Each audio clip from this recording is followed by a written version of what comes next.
예수 오늘 우리에게 주실 말씀은 야고보서 2장 14절부터 26절의 말씀을 대독합니다. 네, 형제들아, 만일 사람이 믿음이 있노라 하고 행함이 없으면 무슨 이익이 있으리요? 그 믿음이 능히 자기를 구원하겠느냐? 만일 형제나 자매가 헐벗고 일용할 양식이 없는데 너희 중에 누구든지 그에게 이르되 평안히 가라, 더욱게 하라, 배부르게 하라 하며 그 몸에 쓸 것을 주지 아니하면 무슨 이익이 있으리요? 이와 같이 행함이 없는 믿음은 그 자체가 죽은 것이라. 혹이 가로되 너는 믿음이 있고 나는 행함이 있으니 행함이 없는 이 믿음을 내게 보이라. 나는 행함으로 내 믿음을 네게 보이리라. 네가 하나님은 한 분이신 줄을 믿느냐? 잘 아는도다. 귀신들도 믿고 떠느니라. 아, 허탄한 사람아, 행함이 없는 믿음이 헛것인 줄 알고자 하느냐? 우리 조상 아브라함이 그 아들 이삭을 제단에 드릴 때에 행함으로 의롭다 하심을 받은 것이 아니냐? 네가 보거니와 믿음이 그의 행함과 함께 일하고 행함으로 믿음이 온전케 되었느니라. 이에 경에 이른바 아브라함이 하나님을 믿으니 이것을 의로 여기셨다는 말씀이 응하였고 그는 하나님의 벗이라 칭함을 받았나니 이로보건대 사람이 행함으로 의롭다 하심을 받고 믿음으로만 아니니라. 또 이와 같이 기생 라합이 사자를 접대하여 다른 길로 나가게 할 때에 행함으로 의롭다 하심을 받은 것이 아니냐.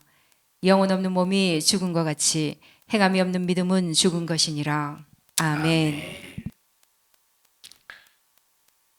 성경은 짜임새 있게 어떤 목적을 위해서 기록된 말씀이 성경입니다. 창세기는 하나님께서 우리 인간을 어떻게 창조하시고 우리 인간을 왜 창조하셨는가, 하나님께서 우리 인간을 위하여 어떤 사랑을 베푸실 것인가를 말씀하고 계시고, 그리고 그 이후에 전개되는 이 하나님의 말씀은 바로 인간을 향하신 하나님의 역사를 기록하고 있습니다. 마지막 최후의 결론에 가서 그 결론이 바로 뭐냐면 하나님은 우리 인간을 신부로, 또 하나님은 신랑으로서의 관계로 마지막 최후의 종지부를 찍습니다. 결론을 맺습니다. 이 마지막 우리를 신부로 만드시기 위하여 하나님의 역사 속에서 하나님의 고난이, 또 하나님의 죽으심이, 또 예수 그리스도의 부활하심이 바로 이 역사의 모든 내용으로 일관되어 있습니다. 그래서 창세기에서부터 마지막 성경 끝날 때까지 바로 하나님의 고난, 그리고 예수 그리스도의 죽음, 우리 예수의 부활을 통한 성령의 역사하심이 계속 증거가 되고 있으니 바로 우리를 신부라고 하는 작품으로 만드시기 위한 하나님의 진실한 계획과 하나님의 역사입니다. 그래서 우리가 이 신앙생활하면서 반드시 어떤 결론으로 마감해야 되느냐, 바로 하나님의 신부 예수 그리스도의 신부로서 우리의 삶의 작품도 마감해야 됩니다. 마지막 우리가 육신의 호흡이 중단되었을 때 우리의 작품이 신부의 작품으로 만들어지지 않고 그저 그냥 불신자로 살다가 인생을 마감하거나 교회를 다니긴 다녀도 어떤 목적 없이 신앙생활 향방 없이 한다면 가장 불행한 사람입니다. 그래서 우리는 마지막 최후의 예수님의 고난으로, 하나님의 고난으로, 또 예수의 죽음으로, 부활로, 성령의 역사로 신부로 만들어져 가는 이 작품 속에서 우리는 항상 날마다 예수를 드러내는 삶의 생애가 되어야 될 것입니다. 지금은 연탄을 잘 쓰지는 않지만 옛날에는 연탄 소비가 많았습니다. 어렸을 때 초등학교, 중학교 학교를 다닐 때 겨울에 이제 교실을 따뜻하게 하기 위한 난방이 보통 석탄을 쓰고 그리고 또 연탄을 썼어요. 석탄 또는 연탄을 썼습니다. 또는 이제 장작을 뽀개 가지고 그 학교의 수사가 뭡니까 소사가 또 이제 장작을 쪼개놔 가지고 그걸 또 땔감으로 쓰기도 하고, 그리고 내 집에서는 또 이제 방을 데피고 또 요리를 해먹는 일에 있어서 연탄을 사용해서 연탄의 소비가 많았습니다. 연탄을 보면 겉으로 볼 때 시커멓고 별로 쓸모 없을 것 같고 사람에게 검게 해서 지저분하게 만들지만, 그러나 그것에 불이 딱 붙는 순간에 그것을 통해서 밥도 해먹고 방도 따뜻하게 하고 물도 끓이고 에너지를 마음껏 쓸 수 있으니 인간에게 많은 유익을 줍니다. 이 얘기를 왜 하느냐? 겉으로 볼 때는 볼품이 없습니다. 겉으로 볼 때는 볼품이 전혀 없어요. 손에 묻으면 시커머지고, 이 석탄을 캐기 위한 광부들이 이 폐에 얼마나 많은 먼지를 통해서 건강이 좋지 않습니까? 건강이 이렇게 나빠지기도 한다고 합니다. 근데 여기에 불이 딱 붙으면 우리 인간에게 엄청난 유익을 준다 이 말입니다. 이와 똑같이 우리 인간이 예수 믿는 사람들이 겉으로는 볼품이 없지만 나를 통해서 예수가 드러날 때, 나를 통해서 예수의 역사가 드러날 때 영혼을 살리는 생명의 역사의 기능이 제한 없이 나타날 수 있는 큰 위대한 인물이 된다는 겁니다. 그래서 인간은 이렇게 겉으로 볼 때 연탄같이 전혀 보잘것이 없지만 우리 인간은 예수라는 큰 위대한 능력을 체험으로 갖기만 한다면 불이 붙어서 하나님이 쓰시는 사람이 되어 하나님의 능력으로 살게 되는 줄 믿으시기 바랍니다. 그래서 나와 여러분들은 내가 겉을 치장하는 이런 삶이 아니라 속을 예수로 치장해야 됩니다. 우리는 여러분 겉은 많은 사람들이 속을 치장하기보다 겉을 치장하기 위해서 좋은 옷도 입고 얼굴에 화장도 하고 머리도 깎고 자기를 잘 단장하지만, 물론 우리가 아무렇게나 지저분하게 살라는 소리는 아닙니다. 그런데 정말 중요한 것이 바로 뭐냐면 우리는 우리의 마음을, 우리의 속을, 우리의 생각을 예수로 무장하고 예수로 치장해야 내가 무슨 말을 할 때도 내 속에 있는 말이 나오고, 내가 무슨 행동을 할 때도 내 속에 있는 행동이 나오게 되어 있다 이 말입니다. 그 내 안에 예수가 있으면 무슨 말 할 때마다 무슨 말이 나오겠습니까? 예수 말이 나오지. 여러분 소금이 홀로 있을 때는 아무 쓸모없는 무용지물이 되고 맙니다. 그러나 그 소금을 국에 넣거나 반찬에 넣거나 양념할 때 넣으면 그 소금이 음식의 맛을 내게 되어 있습니다. 자, 우리가 홀로 있을 때는 쓸모없는 것에 불과하지만 예수를 체험해서 내 안에 그 예수를 가지면 그 예수를 모신 순간부터는 어두운 곳에서 빛을 비추어 주고 만일은 곳에 소금을 더해주고 싱거운 곳에 간을 내어서 맛있게 해주게 되나니 여러분 모두는 전부 예수를 체험으로 갖기를 주님의 이름으로 축원합니다.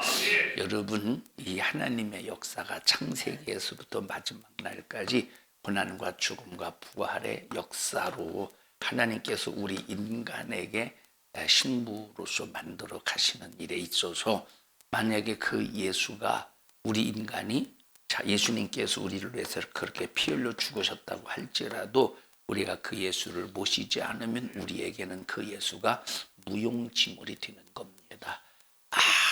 아무리 큰 돈이 내 앞에 있어도 그 돈을 사용하지 않으면 그 돈은 내게 있어서는 쓰레기에 불과하듯이, 여러분 우리가 예수를 소유하지 않고 예수를 믿지 아니하면 이 예수님은 나와 전혀 무관한 자가 된다 이 말입니다.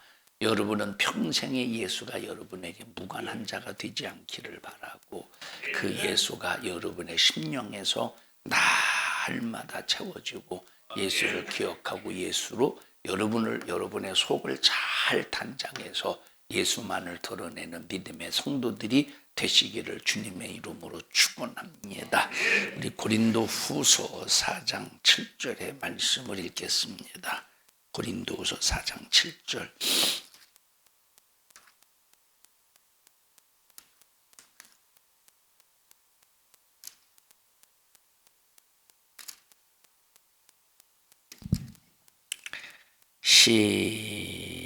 시작.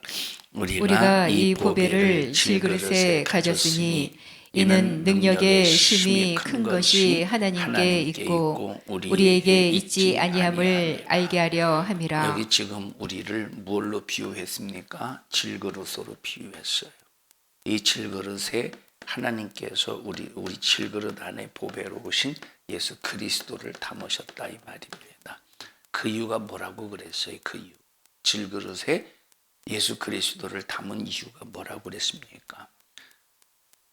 그 이유가 자 질그릇에 가져 쓰이는 능력의 심이 큰 것이 우리에게 있어요? 예수에게 있어요? 예수에게 있어요. 여러분 능력은 질그릇과 같은 나에게 능력이 있는 것이 아닙니다. 능력은 바로 보배로 오신 예수 그리스도. 능력은 하나님께 있기 때문에 자 나를 드러내야 돼. 예수를 드러내야 돼. 나를 드러내면 무능한 내가 드러나. 무능한. 여러분 무능한 내가 드러날 때 뭘 할 수 있겠습니까? 아무것도 할 수 없어요. 무능한 내가 드러날 때 아무것도 할 수가 없어요. 자, 사업하는 사람이 자 바이어를 만나서 어떤 어떤 사업을 추진한다고 해보십시다. 그런데 회사에 말단 직원을 보내면 바이어를 만나도 뭐가 일이 되겠습니까? 그런데 만약에 대표가 확실하게 가서 딱 계약을 하면서 보증을 딱 해주면 성사될 가능성이 많이 있다 이 말이에요. 이 얘기를 왜 하느냐? 무능한 자와 능력의 차이는 일이 되느냐 되지 않느냐의 엄청난 차이라 이 말입니다. 질그릇과 같은 우리는 무능한 자예요. 아무것도 할 수 없습니다. 그래서 무능한 이 질그릇과 같은 나에게 능력으로 충만하신 예수를 담으셔서 하나님을 통해서 능력을 나타내고 하나님을 통해서 하나님의 역사를 드러내게 하시는 겁니다. 그래서 무능한 나는 간 곳 없고 능력으로 충만하신 예수만 드러나야 되는 거예요. 자, 그러려면 어떻게 해야 됩니까? 나를 통해서 예수가 드러나려면 능력이신 예수가 나를 통해서 드러나려면 질그릇이 깨져야 돼요. 만약에 질그릇이 깨지지 않으면 능력이 드러나겠어요? 예수가 드러나겠습니까? 절대 드러나지 않아요. 질그릇이 깨져야 누가 드러나요? 예수가. 이 말은 질그릇이 깨져야 된다는 말은 내가 그냥 죽어서 무덤으로 가라는 소리가 아니라 육신의 소욕이 죽어야 되고 육신의 정욕이 죽어야 되고 육신의 요구가 죽어야 되고 여러분 이 육신의 소욕이 완전히 깨져야 육이 죽어야 보배로 오신 예수가 드러납니다. 만약에 육이 살아있으면 절대 보배로 오신 예수가 드러나지 않고 있다 이 말이에요. 고린도전서 우리 한번 2장의 말씀을 읽어보십시다. 고린도전서 2장.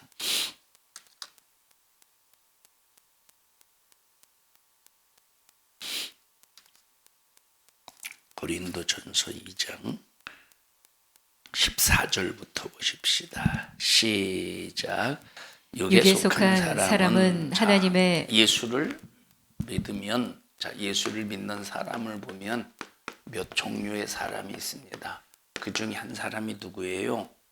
육에 속한 사람이 있어요. 육에 속한 사람. 자 시작. 하나님의 성령의 일을 받지 아니하나니 저희에게는 미련하게 보이며 또 깨닫지도 못하나니 이런 일은 영적으로라야 분별함이니라. 신령한 자는 모든 것을 판단하나 자, 두 번째 예수를 믿는 사람 중에 어떤 부류의 사람이 있죠? 신령한 자가 있어요. 신령한 자. 자, 그 다음에 시작. 누가 주의 마음을 16절 시작. 누가 주의 마음을 알아서 주를 가르치겠느냐. 그러나 우리가 그리스도의 마음을 가졌느니라. 형제들아 내가 신령한 자들을 대함과 같이 너희에게 말할 수 없어서 육신에 속한 자 곧 그리스도 안에서 어린아이들을 대함과 같이 하노라. 내가 너희를 젖으로 먹이고 밥으로 아니하였노니 이는 너희가 감당치 못하였음이거니와 지금도 못하리라. 너희가 아직도 육신에 속한 자로다. 자, 그 다음에 세 번째 육신에 속한 자인데, 육신에 속한 자가 나오는데 앞에 수식어가 뭐예요? 아직도 육신에 속한 자가. 여기서 그러면 신령한 자는 하나님의 말씀에 이끌리는 사람, 성령이 이끌리는 사람을 신령한 자예요. 육에 속한 사람이 바로 뭐냐면, 자, 우리에게는 육신의 본질이 있어요. 뭐가 있어요? 육신의 본질이 있어요. 이 육신의 본질을 예수의 피로, 자, 육신의 본질을 예수의 피로 날마다 회개하고 성령으로 나를 쳐서 복종시켜야 돼요. 그 육신의 본질. 그리고 이 육이라고 하는 것은 육신의 본질을 말해요. 육에 속한 사람이라고 하는 것은 자, 성령으로 사는 사람이에요? 육의 본질로 사는 사람이에요? 육의 본질로 사는 사람이에요. 여기 육신에 속한 사람이다라고 하는 말은 자, 본질 그대로, 발전성 없이 본질 그대로, 이것은 이제 예수를 믿어도 초기의 상태. 육신에 속한 사람은 예수를 믿어도 10년이 믿었는데도 어떤 상태? 아직도 그대로의 상태를 육신에 속한 자라고 말하는. 그래서 여기 사도 바울이 뭐라고 앞에 수식어를 붙였어요? 아직도. 자, 그러니까 우리가 신앙생활하면서 예수를 믿는 처음 상태도 육에 속한 자처럼, 예수를 10년 믿고 20년 믿고 30년 믿고 죽을 때까지 예수를 믿어도 만약에 아직도 육신에 속한 자의 삶을 살면서 신령한 삶을 살지 못한다면 어떻게 이 사람이 20년 믿어도 예수를 드러내는 사람이 되겠으며 50년을 믿어도 어떻게 예수를 드러내는 사람이 되겠습니까? 여러분, 우리 고집은 보배예요, 질그릇이에요? 우리의 고집은 무능이에요, 능력이에요? 능이죠. 우리 육신의 욕심은 고집이에요. 자, 우리의 욕심은 무능이에요, 능력이에요? 그러니까 우리 육신에서 올라오는 욕심, 고집, 이런 모든 이 소욕들은 우리는 무능해. 그러니까 이걸 가지고는 예수를 드러낼 수가 없다, 이 말이에요. 그래서 우리의 신앙생활은 나의 삶을 통해서 예수가 드러내기 위해서, 예수님이 드러나기 위해서 항상 내 자신을 하나님 앞에 쳐서 복종시키는 연습, 복종시키는 훈련, 복종시키는 그런 이 삶이 바로 예수 그리스도, 보배로 오신 예수 그리스도를 드러내는 삶이 되는 겁니다. 나를 쳐서 복종시키지 아니하면 그냥 질그릇만 드러나는데, 질그릇이 드러나봤자 무슨 능력이 있겠어요? 질그릇이 드러나봤자. 자, 만약에 5살 먹은 애기가 여기 지금 부엌에서 엄마가 요리하는데, 엄마 저리 비켜, 내가 요리할게. 그리고 5살 먹은 애기가 지가 드러나봐. 여러분, 그날 밥 못 먹어요. 엄마 비켜, 저리 비켜, 떼쓰고 요리 못하게 하고 지가 한다고 하고 소꿉장난하듯이 지가 요리 만들어봐요. 무슨 요리가 되겠는가? 자기가 드러나면 안 된다, 이 말. 우리는 이와 똑같이 하나님 앞에, 하나님 저리 비키셔, 예수님 저리 비키시, 내가 할게요. 무능한 네가 드러나면 뭐가 되겠느냐, 이 말이에요. 우리는 무슨 일이 있어도 질그릇과 같은 우리에게 보배로 오신 예수 그리스도를 담으셨으니 오직 예수만 드러나기 위하여 질그릇이 깨져야 돼요. 날마다 하나님 앞에 내 자신을 쳐서 복종시켜야 된다, 이 말이에요. 하나님 나를 죽여주세요. 하나님 나를 죽여주세요. 하나님 나를 죽여주세요. 하나님 나를 죽여주세요. 끝없이 내 자신을 쳐서 복종시켜 여러분을 통해서 오직 예수만 드러내시기를 주님의 이름으로 축원합니다. 베드로전서 1장 보십시다. 베드로전서 1장.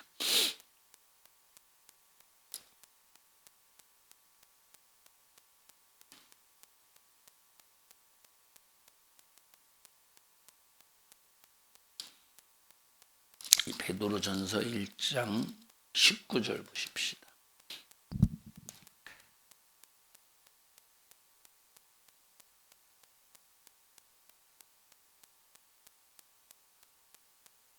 (13절부터) 보십시다. 시작. 그러므로 너희 마음의 허리를 동이고 근신하여 예수 그리스도에 나타나실 때에 너희에게 가져올 은혜를 온전히 바랄지어다. 너희가 순종하는 자식처럼 이전 알지 못할 때에 줬던 너희 사욕을 분산치 말고 오직 너희를 부르신 거룩한 자처럼 너희도 모든 행실에 거룩한 자가 되라.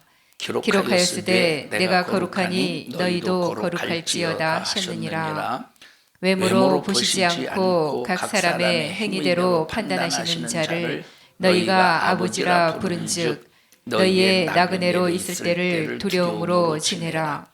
너희가 알거니와 너희 조상의 유전한 망령된 행실에서 구속된 것은 은이나 금같이 없어질 것으로 한 것이 아니요 오직 흠없고 점없는 어린 양 같은 그리스도의 보배로운 피로 한 것이니라. 여러분, 우리가 하나님의 은혜 안에서 구속이 된 것은, 구원받은 것은 우리가 잘나서 된 겁니까? 우리가 능력이 대단해서 된 겁니까? 우리는 무능하여 아무것도 할 수 없지만 오직 그리스도의 보배로운 피로 된 거래요. 그래서 우리는 날마다 질그릇과 같은 내 안에 예수로 채우고 말씀으로 채우고 예수의 피로 채워서 질그릇을 깨트림으로 예수를 드러내는 삶이 되어야 된다, 이 말이에요. 그럼 여러분 보세요. 이 질그릇과 같은 내 안에 예수가 담겨져 있으면 뭐가 들어있는 것이냐? 예수의 고난이 들어있어요. 예수의 죽음이 들어있어요. 뭐가 들어있어요? 예수의 부활이 들어있어요.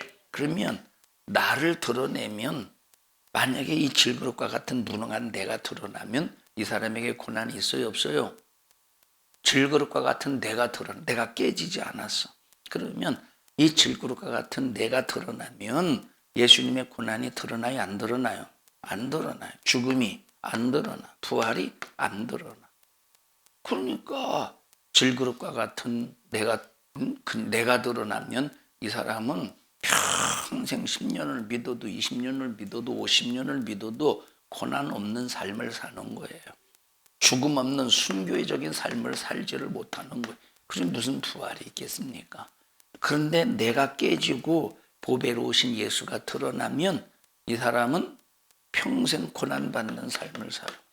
하루 이틀 고난받는, 그냥 고난받다가 그냥 끝나는 게 아니에요. 그냥 고난을 받다가 끝나는 게, 죽을 때까지 고난 속에 있어. 그럼 이 고난은 누구와 같은 고난이에요? 보배로우신 예수와 같은 고난. 내가 깨져야 고난이 있는 거예요. 자, 두 번째는 마지막 최후의 순교적인 삶이 있어요. 순교. 죽음과 같은, 예수의 죽음과 같은 순교적인 삶. 그리고 이 사람이 반드시 마지막 최후의 부활의 영광에 참여할 수 있는 겁니다. 그래서 나와 여러분들은 질그릇이 깨져서, 육체라고 하는 이 소유욕이 깨져서, 작가 어디에 속한 사람? 육에 속한 사람. 처음에는 내가 예수를 믿어도 육에 속한 사람으로서 어린 아이와 같이 신앙생활하지만 날마다 질그릇을 깨트리는 연습, 질그릇을 깨트리는 훈련, 질그릇을 박살내버리는 그 훈련을 통해서 우리는 신령한 자의 삶을 살아가야 돼요. 아직도 육신에 속한 사람이 되면 안 된다, 이 말. 나를 쳐서 복종시키는 만큼 평생 이 사람은 예수와 함께 당하는 고난, 예수와 함께 당하는 죽음, 예수와 함께 당하는 최후의 부활의 영광을 경험하고 소유하게 될 것입니다. 여러분, 우리가 질그릇과 같은 겉으로 볼 때는 쓸모가 없어요. 겉으로 볼 때는 쓸모가 없습니다. 그런데 거기에 누구를 담으면 위대한 쓸모 있는 자가 되는 거예요. 예수를 담으면 위대한 쓸모 있는 자가 되는 겁니다. 여러분, 세상에서 잘났다고 아무리 교만 떨어도, 여러분, 세상에서 우리 인간은 잘난 자나 못난 자나 똑같은 사람이에요. 나오는 것이 똑같아요. 여러분 생각해 보세요. 자, 잘난 사람이 항상 매일 하루도 빼놓지 않고 고기를 먹고 살고, 어떤 분이 호텔에서 결혼을 했는데 음식 하나에 얼마라더라. 한 사람 앞에 20만 원인가? 자, 20만 원짜리 밥을 먹었다고 해보십시다. 20만 원짜리 밥을 먹었어요. 그런데 어떤 사람은 요즘에 올라가지고 된장찌개 8천 원짜리 먹었어요. 8천 원짜리. 8천 원. 집에서 하면 된장찌개는 3,000원이면 하나 집에서 하면 자 3,000원짜리 집에서 해서 3,000원짜리 된장찌개를 먹든 20만 원짜리 뷔페를 먹든 들어갈 때는 차이가 있지만 나올 때는 똑같아요. 나올 때 똑같죠. 냄새도 똑같고 그저 그냥 그걸 가지고 누가 안팎에 야 20만 원짜리 먹어서 나온 똥이니까 이거 얼마나 귀하겠냐 하고 이것을 보석상자에다 담아다가 보관하겠습니까? 여러분 20만 원짜리 먹어서 나오는 똥도 3천 원짜리 먹어서 나오는 똥도 어디로 가요? 어디로 가? 어디로 가? 정화조로 가요. 이것은 그냥 흙으로 가. 똑같다니까. 이 말을 왜 하느냐? 우리 육신이라고 하는 것은 잘났다고 아무리 교만 떨어도 잘난 자나 못난 자나 먹는 것은 틀림없이 나온다 이 말. 20만 원짜리 먹었다고 몸에서 야 나는 나갈 수가 없어 비싼데 어떻게 나가냐 하고 몸에 붙어서 있습니까? 몸에 붙어서 저장되어 있습니까? 여러분 만약에 20만 원짜리 먹었다고 몸에 붙어서 저장되어 있으면 그 사람은 큰일 나요. 뒤져요. 여러분 사는 수준은 다를지 모르지만 죽어 한 줌의 흙으로 돌아가는 것은 육신이라고 하는 것은 똑같은 겁니다. 입는 수준은 틀리지만 이 옷을 입은 속에 있는 겉살에 똑같은 때가 낀다 이 말이에요. 이 옷을 입는 것은 수준이 다 다르지만 아무리 좋은 옷을 입어도 여러분 살에 때가 껴요 안 껴요? 살에 라이온이 때 있어요 없어요? 라이온이 하루 종일 갖다 놀다 보면 얼마나 살에 때국물이 끼겠습니까? 여러분 이 어린아이일수록 땀을 흘리면 때 국물이 나오지만 맞죠? 늙으면 때 국물도 안 나와요. 늙으면 가루로 나와요. 가루. 흰가루로. 맞아요? 여기 흰가루 나오는 사람. 우리 송도성 집사님 흰가루 나와요? 늙으면 다 나오게 튀어 있어. 이건 창피한 게 아니에요. 늙으면 다 흰가루라니까 밀가루가 아니라 비듬 같은 거, 살에서 나오는 비듬 같은 거. 여러분 그러니까 다 그냥 여러분 수준은 다 똑같다니까. 근데 그렇게 아둥바둥 하면서 저 잘났다고 교만 떨고 우세 떨고 힘주고 사는 사람들을 보면 얼마나 한심스럽습니까? 여러분 질그릇은 누구나 다 우리 육신이라는 질그릇 같은 육체는 누구나 다 똑같은 거예요. 누구나 다 똑같은 거예요. 누구나 다. 그런데 여기에 예수를 담느냐 안 담느냐에 따라서 정말로 위대한 사람이냐 위대하지 않느냐의 차이가 나타나는 거예요. 위대한 것은 내가 위대한 게 아닙니다. 주님이 위대하신 거예요. 주님이 광대하신 거예요. 그러니까 나와 여러분들이 내 자신을 항상 높은 수준에 올려놓지 말고 나는 질그릇이야. 나 같은 것은 깨져야 돼. 나 같은 것은 부서져야 돼. 그래야 위대하신 주님이 드러나. 그래서 마지막 최후의 부활의 영광에 참여하는 자가 된다 이 말이에요. 우리가 겉을 세상 것으로 치장하면 쓸모없지만 내 속을 예수로 채워서 예수를 내 안에 모신 자는 내가 예수를 모시기 전에는 쓸모없는 자였지만 그러나 예수를 모시는 순간에 주님이 보실 때 너는 절대 필요한 자다. 너는 없어서는 안 된다. 왜냐? 예수의 피로 거듭났기 때문에 내 안에 예수로 채워진 사람은 주님 앞에 절대 필요한 사람이라 이 말. 여러분 보십시다. 여기 지금 내 자식이 있고 내 자식이 있어요. 여기 지금 전혀 모르는 사람이 있어. 누가 귀해요? 내 입장에서 부모의 입장에서는 누가 귀해요? 부모 입장에서는 내 자식이 귀한 거예요. 내 자식이. 만약에 내 자식에게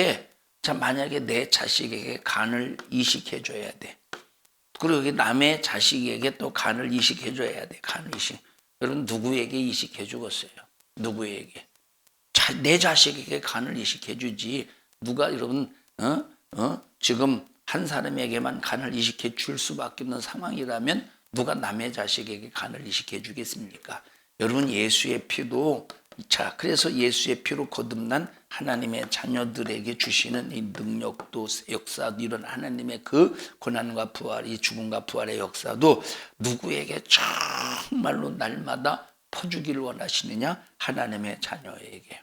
여러분 그래서 여러분은 그냥 귀한 게 아니라 예수가 있을 때 귀하고 예수로 충만할 때 귀하고 예수를 모실 때 정말로 귀한 여러분임을 날마다 인정하면서 여러분 자신을 여러분이라고 하는 이 질그릇과 같은 육체를 깨트리는 연습을 하시기를 바랍니다. 다시 말하면 육신을 깨트려라 이 말이에요. 육신의 소욕을 깨트려라 이 말이에요. 육신의 소욕을 날마다 깨트리는 연습을 하는 믿음의 성도들이 되시기를 축원합니다. 여러분 부모가 피 쏟아난 자식을 향해서 아무리 돈이 투자되어도 자식 때문에 죽을 고생을 해도 부모 가슴에 항상 있기 때문에 그 자식이 꼭 필요하듯이 여러분 이 자식을 낳아놓고 그 자식 하나에게 들어가는 돈이 평생 동안 얼마나 들어갈까요? 자식 하나를 낳고 그 자식을 위해서 투자되는 돈이 얼마나 들어갈까? 얼마나 많이 들어가겠죠. 헤아려 보진 않았지만 많이 들어가지 않겠습니까? 저희 어머니 아버지가 재금 날 때 반마지기를 가지고 재금 났어요. 저 당진에서는 뭐 지역마다 마지기가 평수가 틀리더라고 보니까요. 어떤 지역은 200평이 한 마지기, 어떤 지역은 300평이 한 마지기예요. 근데 우리 지역에서는 200평이 한 마지기입니다. 그런데 반마지기 가지고 재금 났으니 100평이요, 100평. 100평 가지고 농사를 짓는데 무슨 돈벌이가 되겠습니다. 100평. 그 100평이 얼마나 되겠어요? 그거 가지고 거기에다가 이제 쌀을 심어서 1년 농사 쳐봤자 얼마나 되겠어. 이걸 가지고 자식을 낳고 교육을 시키면서 그러니까 이거 가지고 되겠어. 빚도 지는 그래서 빚을 지는 거예요. 빚을. 이제 자식 만약에 여러분 자식 교육 안 시키려면 만약에 자식을 위해서 투자하지 않는다면 빚질 필요 있겠어요. 자식을 낳고 낳지 않는다면 무슨 빚질 이유가 있겠습니까? 근데 자식 때문에 계속 빚을 짓는 거예요. 계속 빚을 줘. 그러면서 이제 이런저런 막 힘든 일을 해가면서 재산을 불려가는데 그 뭐 때문에 그 돈을 막 빚을 져가면서 그럽니까? 자식 때문에 그런 거예요. 여러분 내게 들어가는 돈이 많이 투자돼요. 자식에게 들어가는 돈이 많이 투자돼요. 응? 얘기 좀 해봐요. 앵벌이 시켰나? 자식 때문에 들어가는 돈이 많이 투자가 되지만 그래서 자식 때문에 죽을 고생을 해도 부모 가슴에 항상 그 자식이 있기 때문에 여러분 나는 힘들어도 그 자식이 내게 꼭 필요하듯이 예수로 거듭난 경험이 있는 사람은 하나님께서 예수 피로 우리를 거듭나셨기 때문에 하나님 우리를 꼭 필요로 여기신다 이 말. 내 안에 예수 있으면 하나님이 꼭 필요한 사람이요 하나님이 꼭 우리를 필요로 하신다. 그래서 우리는 무슨 일이 있어도 날마다 예수로 채워지기를 바라고 오늘 내 안에 예수가 채워졌는지 안 채워졌는지 내 안에 예수의 피가 있는지 없는지를 항상 점검해 가면서 날마다 예수로 채우기를 예수의 피로 채우기를 예수 이름으로 채우기를 주님의 이름으로 축원합니다. 여러분 지금 하늘에 인공위성이 떠 있어서 원하는 장소 원하는 사람이 무엇을 하고 있는가에 대해서 자세히 볼 수가 있어요. 여러분 지금 이 건물 안에 들어있지만 우리가 지금 이 건물 안에 들어있어서 밖에서는 볼 수 없지만 그런 인공위성을 통해서 지금 이 안에서 무슨 일을 하는지를 그대로 볼 수 있어요. 지금 여기 안에 있지만 이 건물 안에 있지만 밖에서 여기 지나가는 사람 우리 교회 안에서 뭐 하는지 보이겠습니까? 안 보이잖아요. 그런데 인공위성을 통해서 이 안에서 뭘 하고 있는가 마음만 먹고 딱 좌표를 선정해서 좌표를 딱 책정해서 이곳에 인공위성을 집중시키면 우리가 뭐 하는지 다 알 수 있다. 이 사람이 졸고 있는지 안 졸고 있는지 소리까지 들어가면서 알 수 있다는 거예요. 이 얼마나 과학의 얼마나 과학의 발전이겠습니까? 얼마나. 여러분 내 몸이 보여요 안 보여요? 내 몸은 보이지만 내 속에 기관이 보여요 안 보여요? 장기들이 보여요 안 보여요? 내 속에 장기들이 보여요 안 보여요? 안 보이죠. 그런데 만약에 몸이 안 좋아서 병원에 갔더니 당신은 암이래. 그러면 의사가 투시의 은사가 있어서 당신 몸속에 암덩어리가 있습니다. 투시의 은사가 있어서 몸에 있는 것이 몸에 암덩어리가 있는 걸 봐서 암이라고 하는 겁니까? 무슨 촬영해? CT라고 하는 CT도 촬영하고 MRI인가? MRI도 촬영해서 보니까 겉으로는 아무것도 안 보이는데 MRI와 CT를 통해서 뭘 봐요? 몸 속을 보는 거예요. 몸 속을. 여러분 이와 똑같이 인공위성을 통해서 겉건물을 보는 게 아니라 뭐가 보여? 건물 안에 있는 속을 볼 수 있다 이 말이에요. 그러니 전부 숨길 수 없는 시대 속에서 사는 거예요. 과거에 한 오래돼서 한 15년 이상 됐나? 저 서산에 대산이라는 곳이 있는데 그 대우 방조조 쪽에 이렇게 쭉 보면 그렇게 좀 높은 산이 있어요. 산. 거기 가다가 보면 레이저 기지가 있어요. 그곳에서 서태안 해변에서 일어나는 모든 일을 포착해서 이제 그 정세를 살피면서 저 북한에서 넘어오나 안 넘어오나 항상 레이더 기지에서 레이더를 통해서 살핍니다. 만약에 낌새가 이상한 것이 발견되면 즉각 대처하죠. 언젠가 사람이 그쪽에서 물에 떠내려가서 찾지 못하는 상황 속에서 벌써 그 레이더 기지에서 사람이 급류에 떠내려가는 것을 포착하고 급하게 가까운 조소에 연락해서 출동되어서 이제 구조대에서 사람을 구했습니다. 이런 일들이 지금 그러니까 숨길 수 없는 시대 속에서 살고 있어요. 인공위성으로 지구 구석구석에서 일어나는 이 사건의 현장. 아무리 먼 곳이라도 대화하는 소리를 섬세하게 들을 수 있을 정도로 지금 과학은 최첨단의 시대에 살고 있다 이 말이에요. 이렇게 발달된 과학의 현상 앞에서 숨길 수 없는 시대에 우리가 살고 있는데 하나님 앞에서는 생각과 마음조차도 숨길 수 없다는 겁니다. 그런데 하나님 앞에 숨길 수 없는 이런 이 시대 속에서 우리 이런 상황 속에서 질그릇과 같은 이 내 자신을 항상 하나님 앞에 숨기고 하나님이 만약에 안 보시는 것처럼 우리는 그렇게 살고 있을 때가 얼마나 많이 있습니까? 여러분 우리는 불꽃 같은 눈으로 보고 계신 하나님 앞에 모든 것이 다 만천하에 드러난다 이 말. 그런 하나님의 불꽃 같은 눈앞에 사는 나와 여러분들이 되기를 바랍니다. 여러분 김정은이 뭐 하는지 모르겠습니까? 김정은이 뭐 하는지를 모르겠어요. 그러나 말하지 않을 뿐이지. 과거의 동해안에 여러분 잠수정이 내려왔었던 거 다 보고 있었어요. 잠수정이. 그러니까 뭐 지금 뭐 문재인 때나 뭐 다 모르겠습니까? 다 알지. 그때 당시 우리나라 인공위성이 없어서 미국으로부터 정보를 입수해야 되잖아요. 그러니까 미국이 주는 정보도 있고 안 주는 정보도 있겠지. 여러분 이런 인공위성의 기능을 볼 때 모를 수가 없다는 겁니다. 다 알고 있다 이 말이에요. 그래서 마지막은 정보로 세상을 지배하는 시대가 와요. 여러분 맘만 먹으면 오늘 여러분 보십시오. 핸드폰을 딱 켜면 의치 추적 돼요 안 돼요? 의치 추적 되죠. 그러니까 이런 숨길 수 없는 시대에 이 정보에 의해서 지배당하는 시대에 살고 있어요. 그분이 어디 계시다? 여러분 그래서 우리는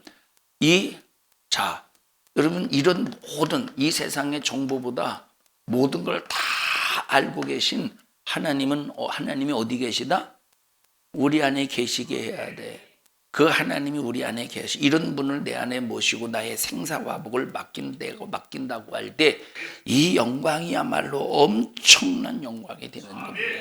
여러분 지식으로 세상의 것을 다 알아도 소용없어요.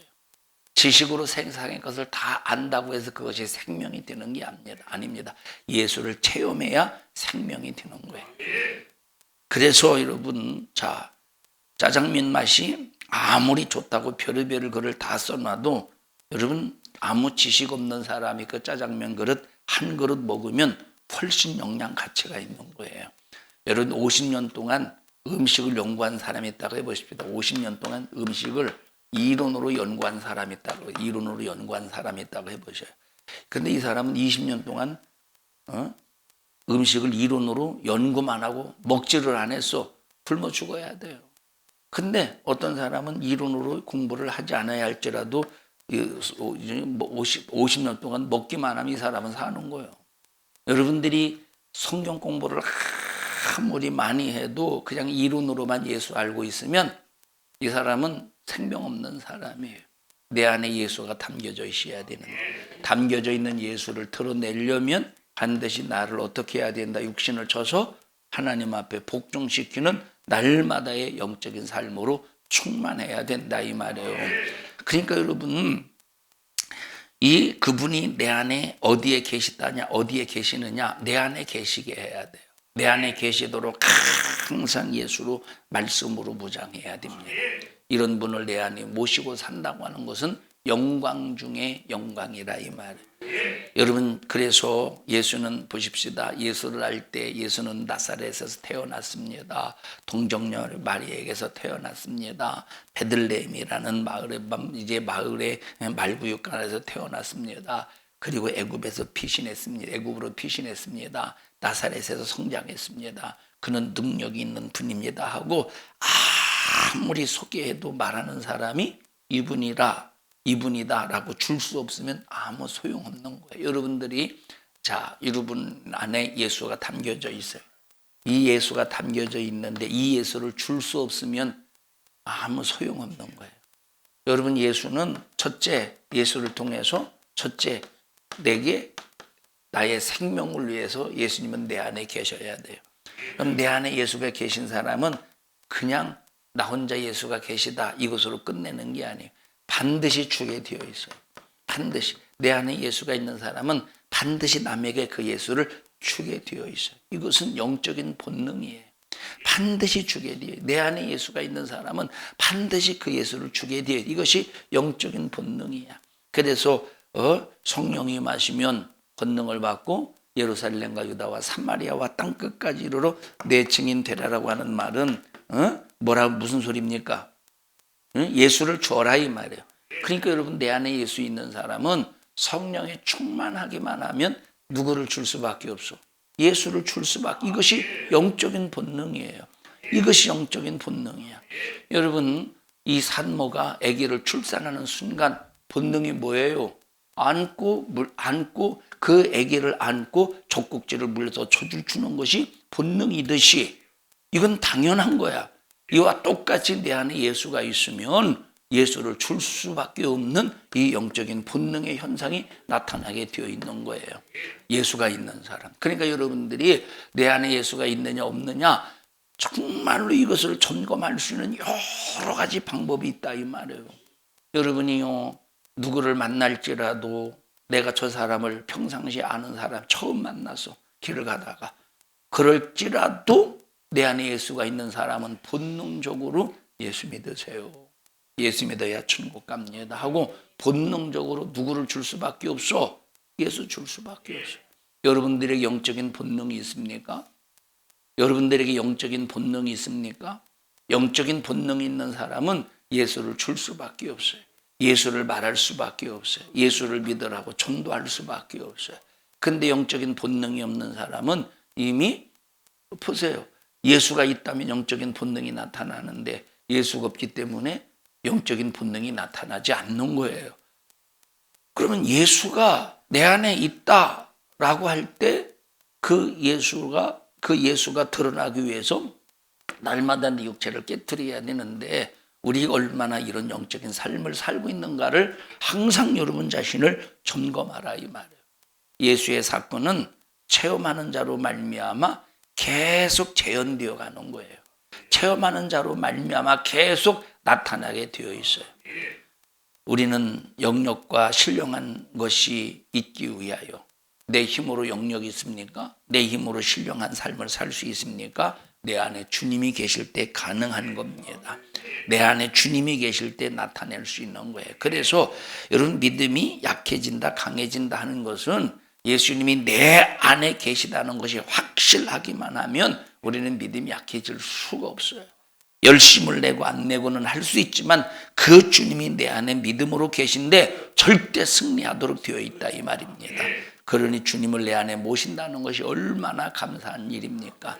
여러분, 오늘부터 이제 고난주간이 시작이 됩니다. 고난주간을 통하여 정말로 나의 삶 속에서 예수가 드러나도록 정말로 내 자신을 포쳐서 복종시키는 질그릇을 깨트리는 한 주간이 되기를 바라요.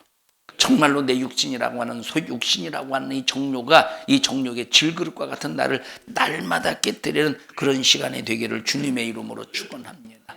그래서 예수 밖에 있는 우리가 삶이 아니라 내 안에 예수를 모시고 그 예수로 사는 한 주간이 되어서 정말로 하나님 나를 통해서 오직 예수만 드러나게 하시고 나를 통해서 예수만 영적인 본능 속에서 예수만을 증거하게 하옵소서. 여러분, 세상에서 제일 흥미있고 관심 있는 얘기가 뭐냐? 예수 얘기예요. 예수 얘기. 여러분, 그런데 오늘날 강단에서 예수 빠진 설교가 주종을 이룬대요. 예수 빠진 설교가 엄청나대. 예수 없는 설교. 예수를 말해도 윤리적이고 도덕적인 예수로 접근한다는 겁니다. 예수를 말해도 윤리적이고 도덕적인 예수로 접근한대요. 여러분, 예수는 우리에게 윤리적인 분이 아니 도덕적인 분이 아니에요. 우리 영혼을 살리신 예수, 영적인 예수라 이 말이에요. 그래서 이 세상에서 가장 질리지 않는 흥미로운 관심이 있는 그 얘기는 오직 예수 얘기입니다. 그래서 날마다 설교 시간에 예수는 어제 했어도 또 얘기해야 되고 오늘 얘기해서 내일 또 얘기해야 되고 죽을 때까지 빠지지 말고 선포해야 될 그 분이 바로 예수 그리스도라 이 말. 예수는 나를 위해서 죽었다 이 말이에요. 나를 위해서 채찍에 맞으셨다 이 말입니다. 나를 위해서 저주를 받으셨다 이 말이에요. 나를 위해서 지옥에서 건져주시기 위해서 피 흘려 죽으셨다 이 말이에요. 우리는 그 예수의 주인공이 되시기를 바랍니다. 예수를 드러내는 여러분 그런 주인공 역할을 하시기를 바랍니다. 예수를 드러내는 우리 삶의 주인공은 예수지만 우리가 예수를 드러내는 주인공이 되자 이 말이에요. 설교는 예수 자신을 그대로 드러내는 겁니다. 만약에 설교를 포장해 보십시오. 설교를 포장하면 절대 성도들에게 생명의 영향력, 예수의 영향력을 미칠 수가 없어요. 설교는 그대로 여과 없이 예수를 말하는 거예요. 여과 없이. 여러분, 성경을 보면 어떻게 이런 것을 성경에 기록했을까라고 할 정도로 정말로 성경의 말씀은 적나라하게 모든 걸 다 드러냈어요. 다 드러냈어요. 부끄러운 부분까지 성경은 다 드러냈어요. 왜냐? 성경은 진실한 얘기이기 때문에. 성경은 감추지 않는다 이 말. 우리는 하나님 앞에 절대 감출 수 없는 믿음의 삶이 되시기를 주님의 이름으로 축원합니다. 여러분, 구약의 이스라엘 백성들 앞에서는 하나님께서 귀에 들렸어요. 하나님의 말씀을 귀로 들었습니다. 모세가 하나님이 누구십니까? 할 때 나는 스스로 있는 자야 하고 귀로만 들었어요. 신약 시대는 예수가 눈으로 보여줬습니다. 제자들은 자기가 본 예수를 썼어요. 그래서 마태복음, 마가복음, 누가복음, 요한복음에 나왔어요. 그리고 또 성경들이 신약 성경들이 나왔어요. 그런데 지금 이 성령 시대는 구약 시대 귀로 듣던 하나님, 신약 시대 눈으로 보던 하나님, 이 모든 것을 성령으로 내 안에 모셨어요. 여러분, 물론 우리가 성령 시대라고 해서 성령만 일하는 게 아닙니다. 물론 성령 시대라고 하는 말은 어떤 의미에서 보면 잘못된 표현인데 왜? 그럼 성령 시대라고 해서 성령만 일하십니까? 아니요. 삼위일체 하나님이 일하시는 거예요. 삼위일체 하나님. 꼭 성령 시대라고 할 때 성령만 일하는 착각을 불러일으켜서 이 용어 자체가 뭔가 좀 어설픈 용어지만 성령 시대라고 할 때 성령만 일하시는 것이 아니라 삼위일체 하나님이 일하시는 거예요. 여러분, 구약에는 성부 하나님만 일하십니까? 역시 삼위일체 하나님이 일하시는 거예요. 역시 삼위일체 하나님이 일하시는 거예요. 예수님께서 이 땅에 오셨어요. 3년 6개월의 공생의 삶을 사시면서 성자 예수님만 일하십니까? 아니요. 역시 삼위일체 하나님이 일하시는 거예요. 물론 여기 지금 성령 시대에 대해서라고 하는 말의 용어는 상당히 뭔가 어폐가 있을 수 있고 부족할 수 있어요. 왜? 성령 하나님. 하나님은 구약 시대든 신약 시대든 그 다음에 예수님이 이 땅에 오셔서 십자가에 피 흘려 죽으셨던 그 사건이 그 시대든 그 이후의 시대든 이것은 하나님께서는 삼위일체 하나님 역사로 일하신다 이 말이에요. 그런데 여기서 말하는 성령의 시대라고 하는 것은 그 성령이 누구에게 임해요? 예수의 핏값으로 구원받은 회개로 거룩해짐을 입은 사람에게 임하는, 그래서 성령이 우리 인간을 전적으로 사용하실 때 시대를 우리가 성령 시대로 이해하시면 되는 거예요. 이렇게 성령 시대에는 이제 귀로 들리던 하나님, 눈으로 보던 하나님, 이 모든 것을 성령으로 내 안에 모셨어요. 그 성령이 내 안에 사시는 일이 뭐냐? 내 육신의 소욕을 쳐서 복종시키고 질그릇을 깨뜨려서 누구를 드러내게 하시는, 예수를 드러내게 하시는 분이 성령의 역사하심이라 이 말이에요. 그래서 우리를 하나님의 자녀라고 부르고 내 안에 그분이 와 계시는 겁니다. 하나님의 성전인 것을 너희가 알지 못하느냐? 내가 거룩하니 너희도 거룩해. 만약에 너희들이 하나님의 성전을 더럽히면 내가 반드시 멸해버릴 거야. 우리 사랑하는 성도 여러분들이요, 우리는 꼭 예수가 드러나는 삶이 되기를 바랍니다. 우리의 명예도 자존심도 내 지식도 내 잘남도 다 내려놓고 오직 예수만 드러나고 오직 예수님만 여러분의 삶 속에서 증거가 되는 생애가 되기를 주님의 이름으로 축원합니다. 합심해서 기도할 때 주님, 오직 예수만 드러내는 삶이 되게 하시고 오직 예수 그리스도로만 무장하는 삶이 되게 하여 주시옵소서. 나는 어리석고 미련합니다. 나는 연약합니다. 나는 허물도 나도 우리는 죄도 많습니다. 이런 것 가지고는 주의 일을 아무것도 할 수 없사오니 예수여 성령이여 역사하여 주시어서 오직 예수로 무장하게 하시고 말씀으로 무장하게 하여 주시어서 하나님의 기쁘신 온전한 뜻을 이루어 가게 하여 주시옵소서. 주여 세 번 부르시고 통성으로 기도합니다. 주여 주여 주여. 하나님 고맙습니다. 어리석고 못난 저희들 어쩌면 그렇게 우리 자신을 드러내고자 하는 육신의 소욕이 강한지 모르겠습니다. 긍휼히 여겨 주시어서 우리를 불쌍히 여겨 주셔서 오직 나는 간 것 없고 구속한 주만 보이는 삶이 되게 하여 주시옵소서. 나사렛 예수님의 이름으로 명령하노니 너 예수를 드러내지 못하도록 온갖 방법으로 계략과 수작을 부리는 너 악한 영아, 너 예수 이름 앞에 떠나가. 예수 이름 앞에 떠나가. 예수님의 이름으로 명령하노니 떠나갈지어다. 떠나갈지어다. 떠나갈지어다. 떠나갈지어다. 떠나갈지어다. 떠나갈지어다. 떠나갈지어다. 떠나갈지어다. 오늘 이 종을 써주셔서 감사합니다. 연약한 중에 쓰셨으니 주님만이 영광 받으시옵소서. 예수님 이름으로 기도합니다. 아멘. 하나님 앞에 박수로 영광을 드립니다. 주님 홀로 영광 받으시옵소서.